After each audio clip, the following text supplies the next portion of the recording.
The BTO Sunday recap is back. I'm pumped today. I'm pumped. Let's go. Week 1, NFL Sunday recap. Every week, 7:30 Sunday. I'm Kevin Bunk, always joined by my guy, Michael Merlo, here at BTO Media, YouTube and Instagram. And as always, make sure when you come, you comment to get involved in this show, because we will throw your comment up on the screen. We will discuss your thoughts from Sunday as well as ours. And we go through every game on the slate except for Cardinals Saints today, because, I mean, what are we doing there? Why are we don't need that. We don't need that. Great job by the Cards. Had to get it done. They get it done. And we go to the game of the day, which I joked about on Wednesday. Game of the day, Steelers at Jets.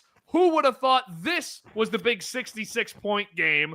34-32 final. A lot to unpack here. Mike, open with your thoughts. Yeah, this was like an easy under game, according to some bettors. I think there was the lowest total on the board all week. And the Jets come out here, and they're slinging the rock. They're playing really well. And it's a tough loss. Sorry, I got static in my ears right now, so I'm trying to work. All right, it's all right. We'll fight through. But either way, I was totally impressed with the Jets offensively. How could you not be? To lose to RODGERS like this sucks. I mean, it just sucks. But it was definitely an encouraging day for the New York Jets offensively and Justin Fields. I mean, are you not excited about Fields right now?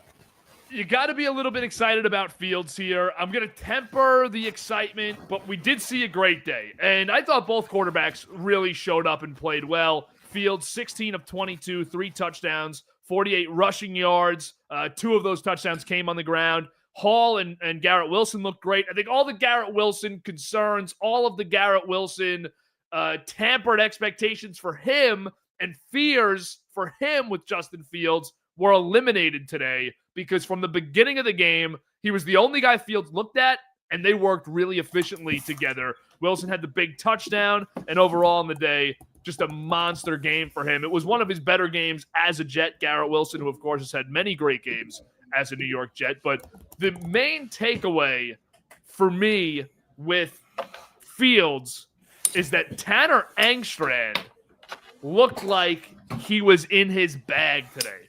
If there's one thing that I think Jets fans should really jump on and should really be excited about, it's that Justin Fields worked really well with Tanner Engstrand, and this was a situation and a partnership that I think worked in game 1 here. Will it translate further? I don't know, but Fields looked terrific. Engstrand called a really good game, and overall for the Jets, it was an offensive outing that you're not used to seeing. On the other side of things, the defense was awful, and that's where I would have my concerns, because you look at their schedule, if the defense is that poor on a weekly basis, this is going to be one of the worst teams in the league.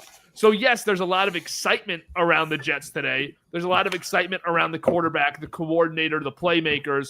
But on the defensive side of the ball, if it looks like that on a weekly basis, there are a lot of problems with their season this year. Mike, do we have you back now? I completely lost you. I don't know if you can hear me, but I can't hear you. I can hear you.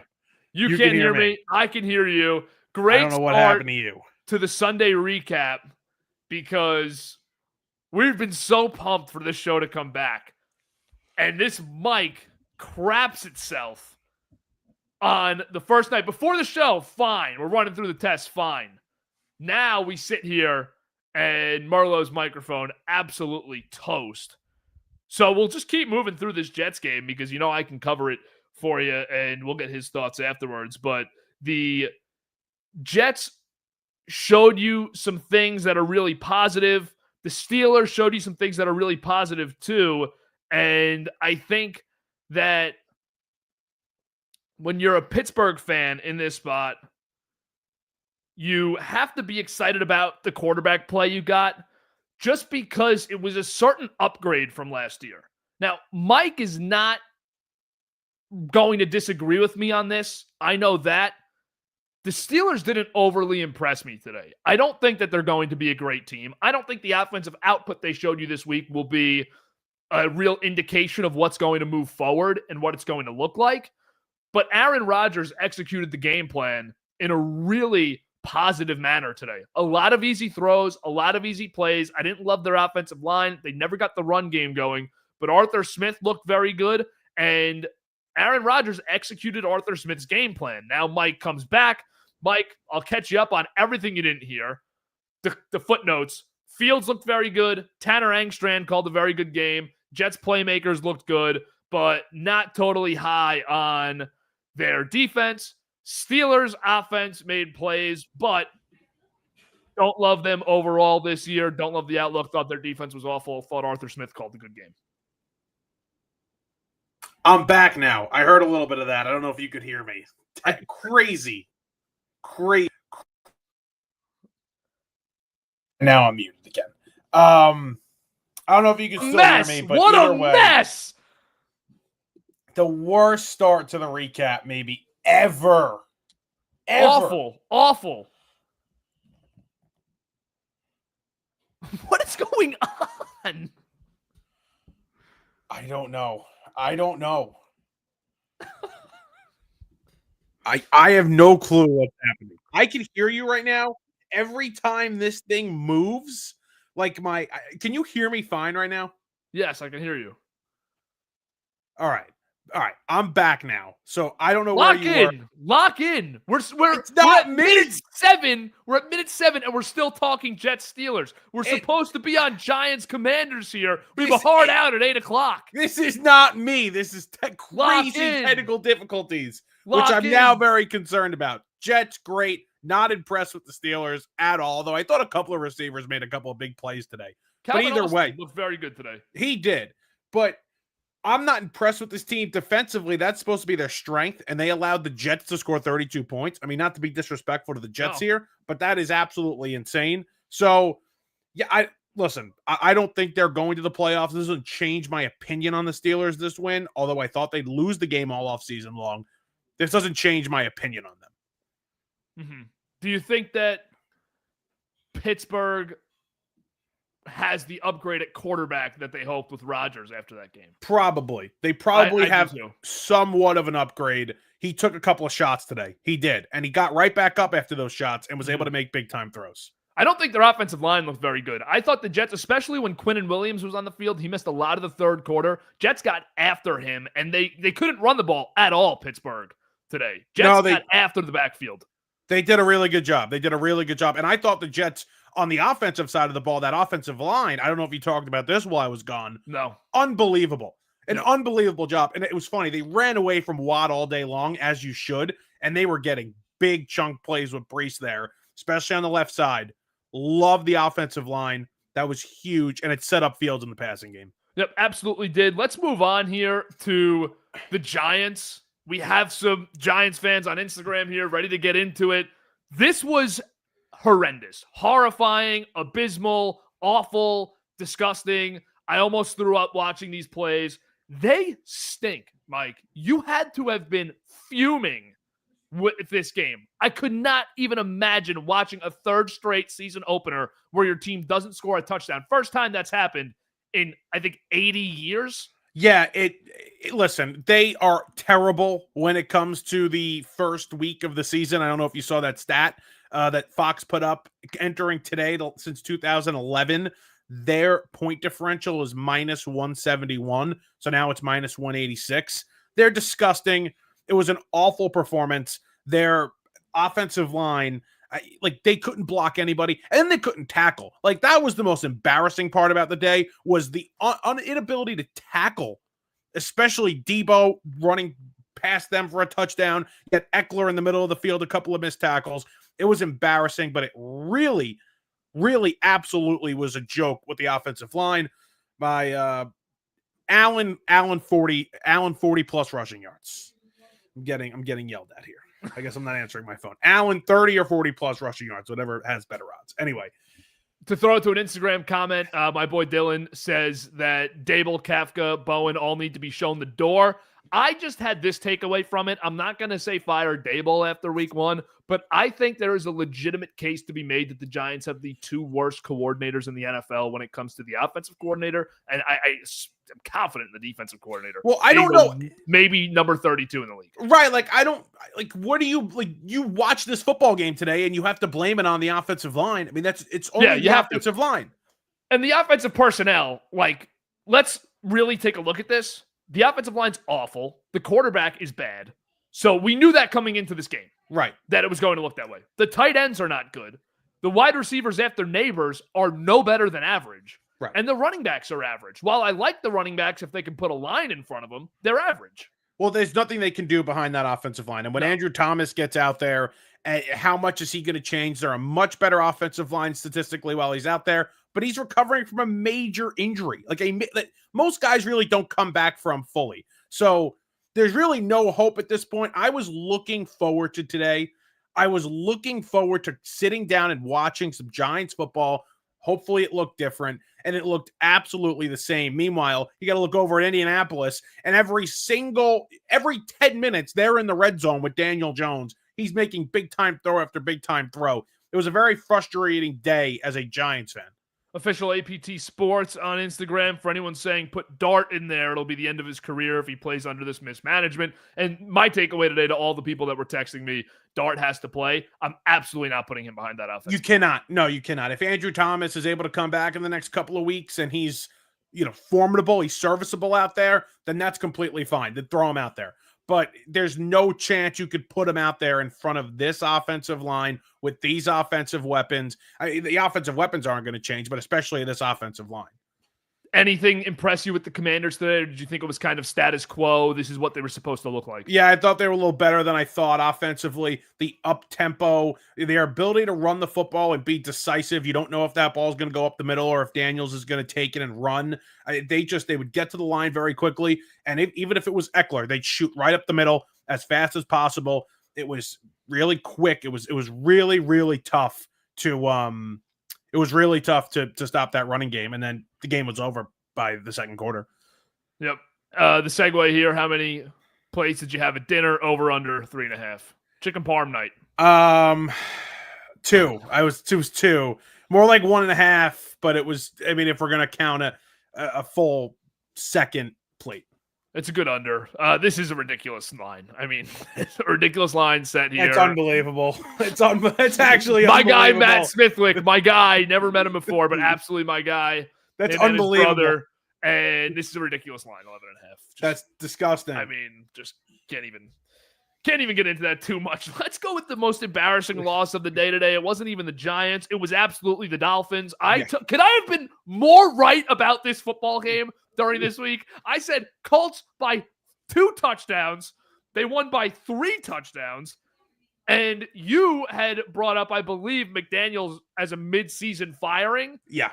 This just feels like ticking time bomb material right now with Miami after week 1. Well, he feels like a ticking time bomb because you know how corny he is and how just he seems like he doesn't care about things. Very, sly with the media. And he seems like a nice guy and all, but he acts kind of like a douche sometimes.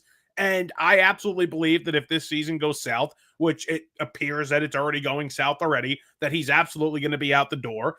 But what a joke and embarrassing performance inside a dome, good throwing conditions for Tua in that offense. And they lost a death game. It was a death game, Kevin. It was 100% a death game, and that's tough. And you look through the numbers for your boy, Danny Dimes, 22 of 29, 1 touchdown. Offense puts up 33 points. And we saw what we needed to see from Jones to maybe say the 2022 Daniel Jones game manager can win the Colts some games here. That guy showed up today.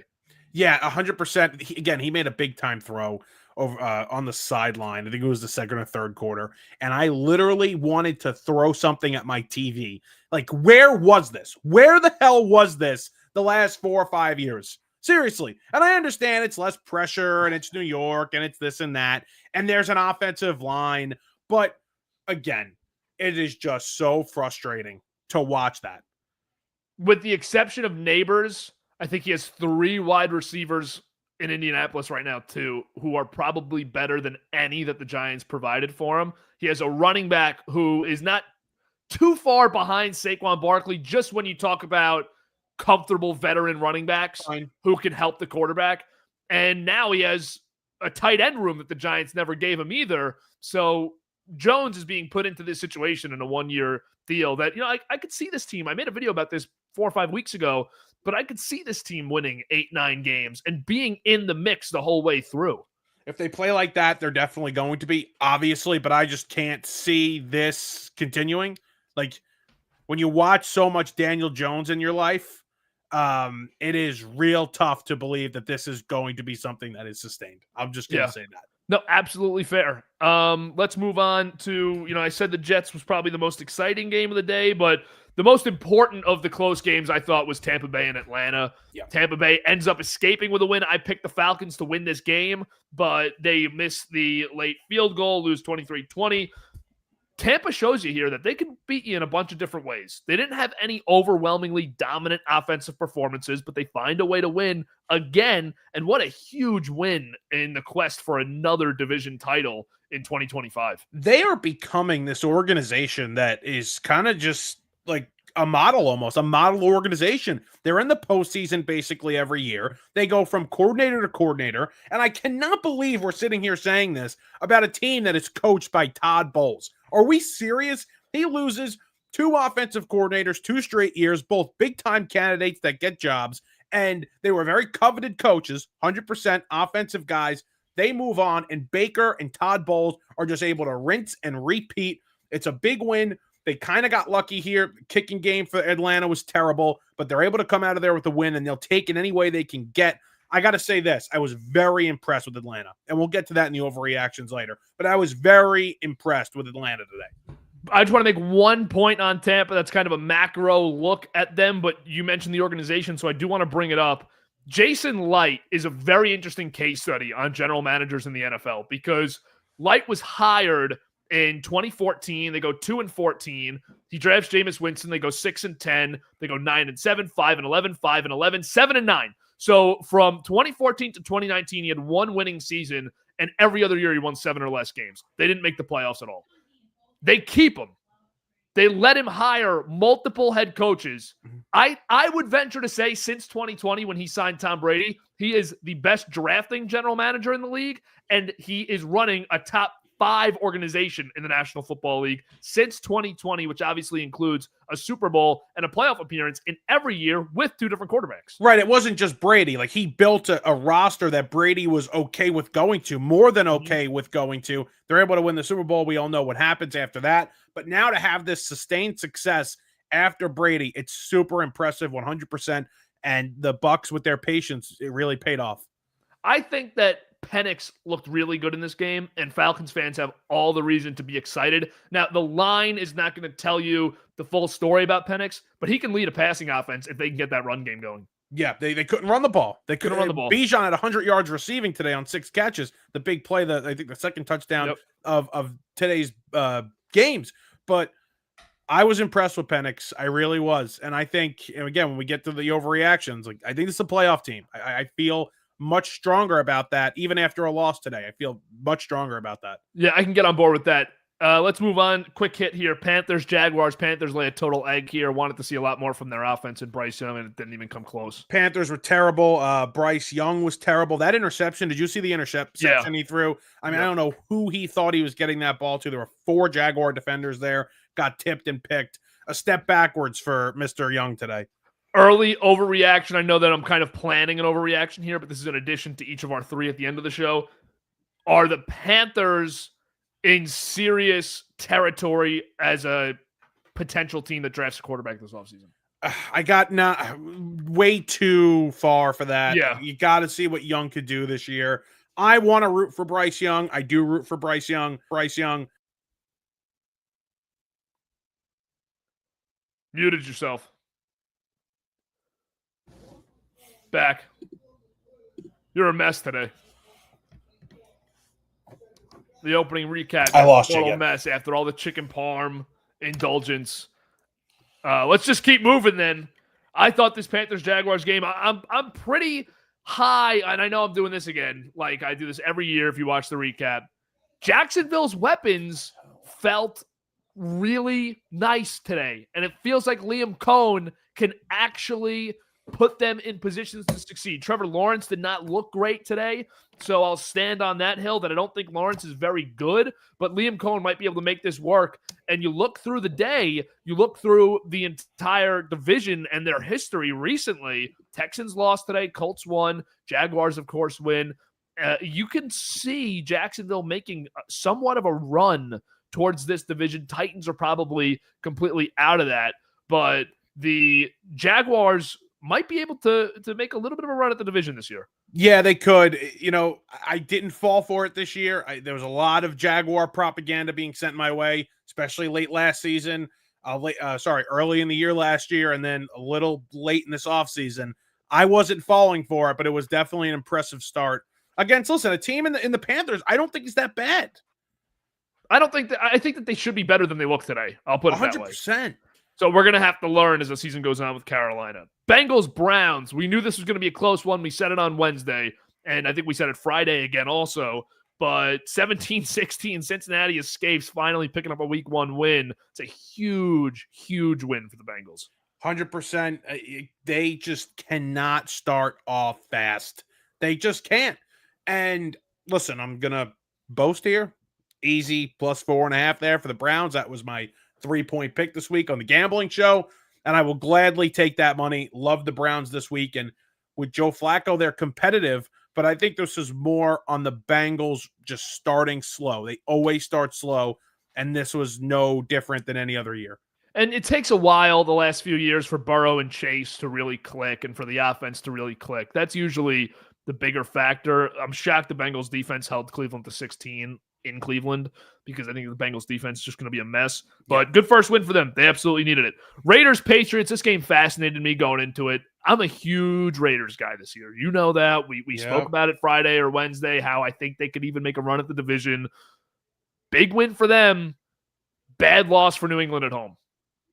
Bad loss for New England. I think this was, looking at this game coming in, I know Bo had the Raiders. He loved them on the gambling show. And Geno was very impressive. But I got to say this. I was not high on the Patriots coming into the year, and I would not feel good about them if I was high on them coming into the season, because I really does Drake May have a turnover problem? He might have an interception problem. He might have an interception problem. My comp all summer. Drake May rookie year to Sam Darnold rookie year. Turnover problem with plays that impress you and a ton of talent, 2 number 3 overall picks with awful coaching staffs and awful teams around them. Doesn't make them immediate candidates to just jump into the upper echelon of quarterbacks. May was not great last year. He wasn't. No, he was overrated. The fan base, the league, they overrated him. And he looks like a quarterback. He looks like he's going to be a star quarterback. Did you see this Vrabel punt in the 4th? I did not. What was it? 4th and 10. You're down 2 scores with 5 minutes left, and he punts. And he punted it? He punted. That's the other thing. He's very conservative. He was in Tennessee, too. He's a conservative coach. That clip of him, I think it was against the Patriots with Belichick. Do you remember that game? Or maybe it was against the Texans? I don't know. That clip of him manipulating the clock for 5 minutes on delay of games. Yes, that went viral this offseason. It was against the Patriots. Yeah, because Belichick was losing it on the sideline. Yeah, it was the playoff game that they beat them in. That clip completely, it just was huge propaganda around Vrabel's ability to manage the game. Mike Vrabel, I've said this a bunch of times this offseason, Mike Vrabel was not an elite game-changing head coach in Tennessee. He was good, and when it comes to used coaches being available, he's really almost as good as you get.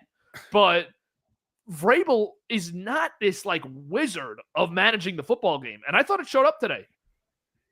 Listen, I think that Drake May would have benefited much more if Ben Johnson would have accepted that job, and that's where he went. Mm-hmm. Let's just say that. And I'm a Vrabel guy. I've always been a Vrabel guy. But I think Drake May needed an offensive coach, a guy that spoke the same language that he does.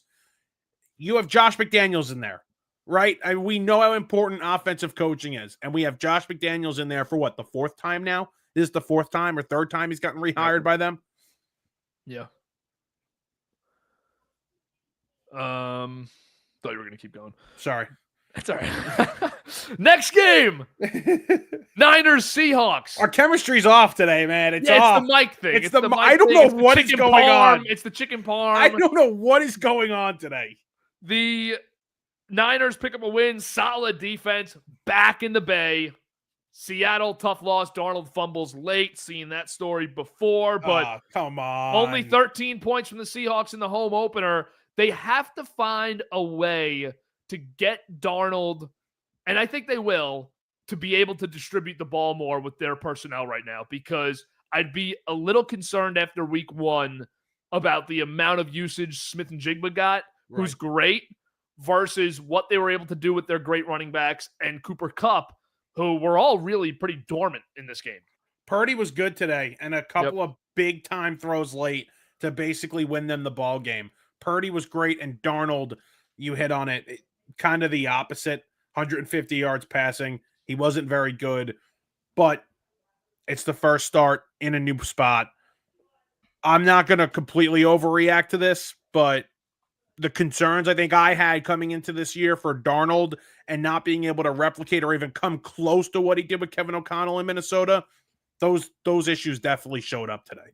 Yeah, and San Fran picks up a big one in the division here. That's huge. It's a massive win for them on the road in Seattle, a place where they've had a real up and down history. You lose Kittle early, mm-hmm. which is a safety, a big-time safety net for Purdy. And your best pass catcher right now by far.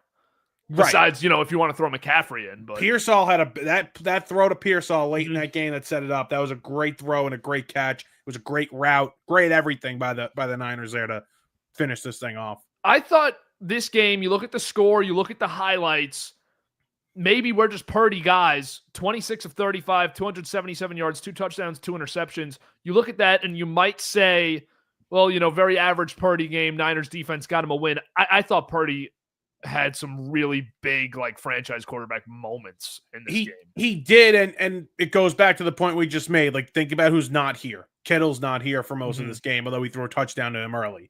You don't have, obviously, Debo's gone. Ayuk's not playing. So, yeah, when we're throwing the ball to Juwan Jennings and Ricky Pearsall and getting McCaffrey involved, it's a big-time performance from him. Against a team who's very good defensively. A lot of good players on the Seattle defense. And by the way, he needs to play like this because you paid him like this guy because you're losing players because of the amount of money you're paying him. So he does need to play like this. Absolutely. Let's move on. 2 more games left before we do a little Sunday Night Football and overreactions. Couple minutes left in the show here. Make sure to comment if you want to get involved in this show. Texans at Rams. I told you. I was on fire this week. I was on fire. I told you I'd be floored. This usually is not how my picks go. Said I'd be stunned if the Rams lost this game. Rams get the win in the ugliest way I could have imagined it. 14-9 final. Do you want to start with the Rams or the Texans here? Because I got a little on both. They tried losing this game, the Rams. It was shaky. Obviously, Stafford has the back, and Nakua's out, in and out. He got hit in the head, concussion. He's bleeding. It was a weird game for him, but they tried losing this one, Kevin. They tried losing this one. I'd be really worried about Houston if I was a fan. I like the Rams defense. So there's some silver lining there if you want to play the spin zone. Right. They didn't score a touchdown today. Their offensive line did not look good. Their running game did not look good. And their passing game was awful today with all of these weapons. Stroud, 19 of 27, 188 yards. They're on a new offensive coordinator now, of course.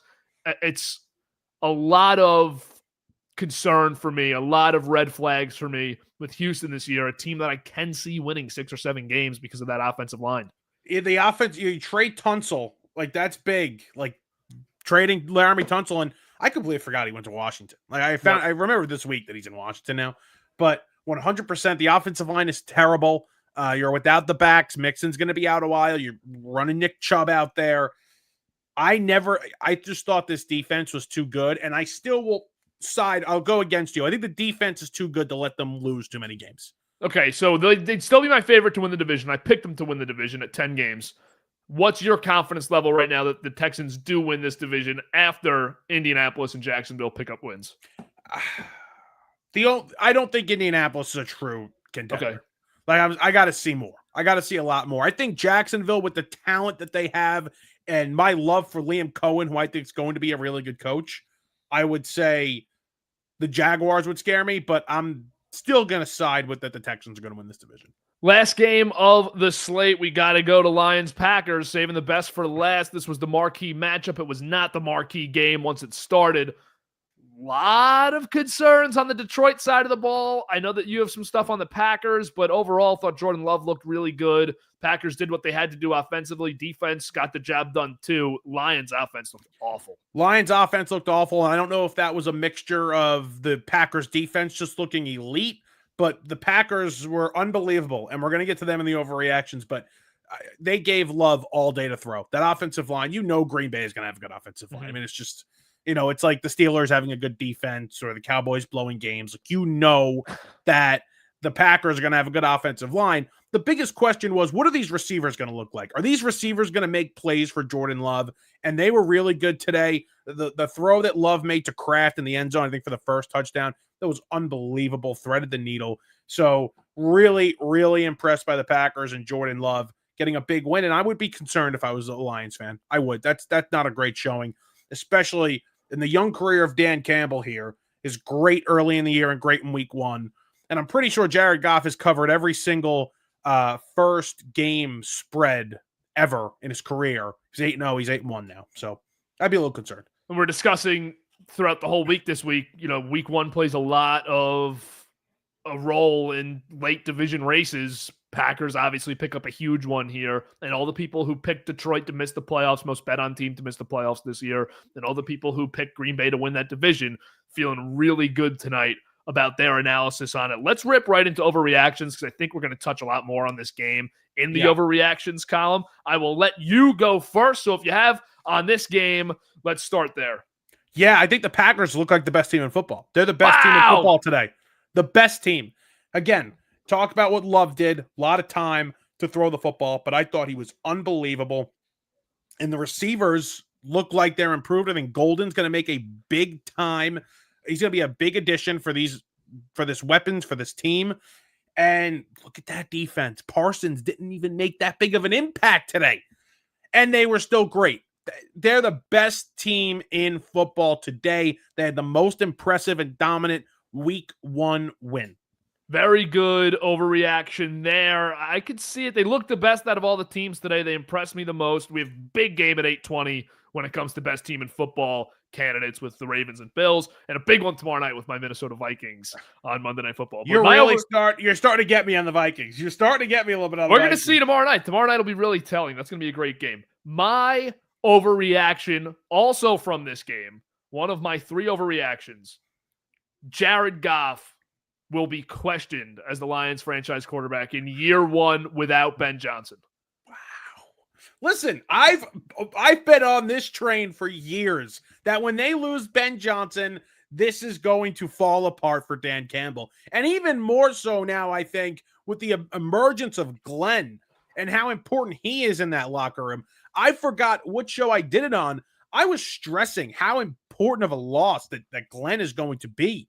I think it was like 2 weeks ago. I think it was on Hardline. Mm-hmm. I really believe that Glenn's presence in that locker room was massive.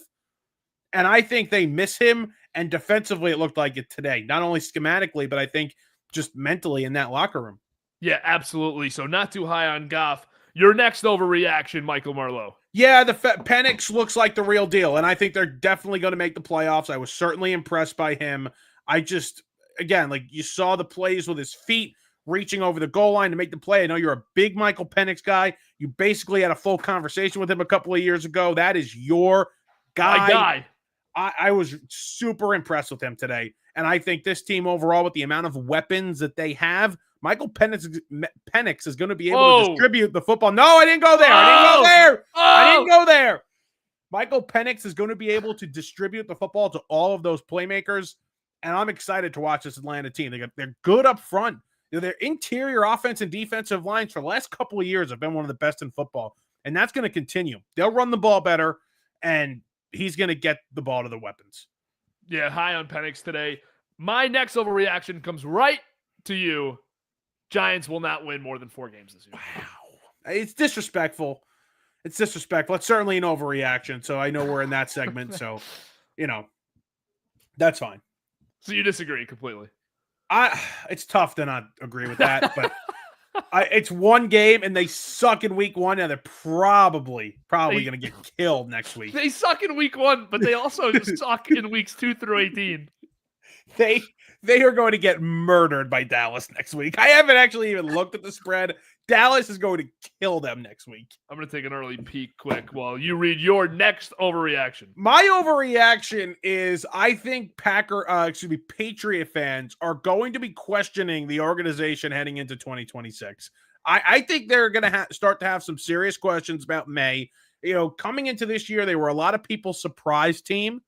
And I never bought it. I didn't think they had enough weapons. I didn't love the offensive line. And I wasn't in love with the defense either, outside of Christian Gonzalez, of course. So I think that we're going to be sitting here questioning whether or not Drake May is a franchise quarterback heading into the 2026 season.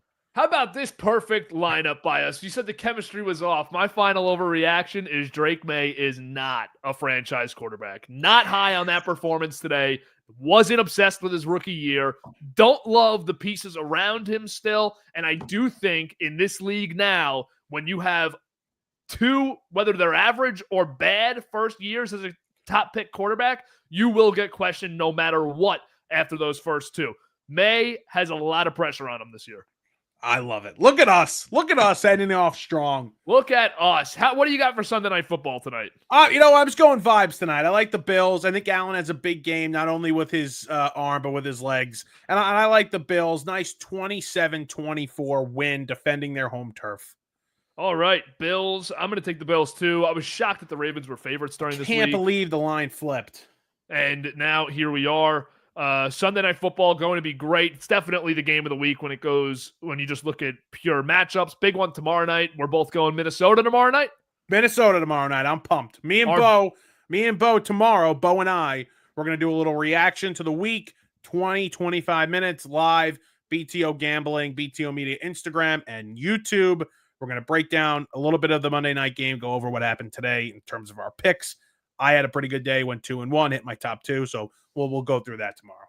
And remember, still just 8:07. Game doesn't start till 8:20. The BTO Gambling Beat the Odds Sunday Night Parlay is up on our Instagram accounts right now, so make sure you follow Beat the Odds Gambling, BTO Gambling on Instagram. New account, Mike and Bo running it. They're doing the pod. It's been great. Yeah, this past week's episode, they'll talk through their successes tomorrow, and then be back again at the end of the week for their Week 2 predictions. And before we go, the Giants line next week against Dallas is Dallas minus 3.5. So are you not kidding too me? bad there. Are you serious? For the G-Men. In Dallas. In Dallas, minus 3.5. I'm going to bet that right now. That seems way too easy. I'm going to bet that right now. All right, that'll be a wrap. We will see you during the week. I'll probably follow up with a bunker tomorrow or Tuesday, probably Tuesday after my Vikings play on Monday Night Football. And Mike will be back with Bo tomorrow on Beat the Odds. Check out No Good Takes all week with Giuseppe Oliveri. New York sports fans, go check out the playbook at the Play BK with Gabe Zoda on Instagram and TikTok. We will see you next week, same time, 7:30, hopefully with way less technical issues than we had tonight. And, of course, another great show. We love the Sunday recap. Appreciate you all being involved, commenting, and being with the show for year 3 now of the BTO Sunday recap. Remember, 7:30 live on YouTube and Instagram every week after your 4 o'clock games and right into your Sunday Night Football game.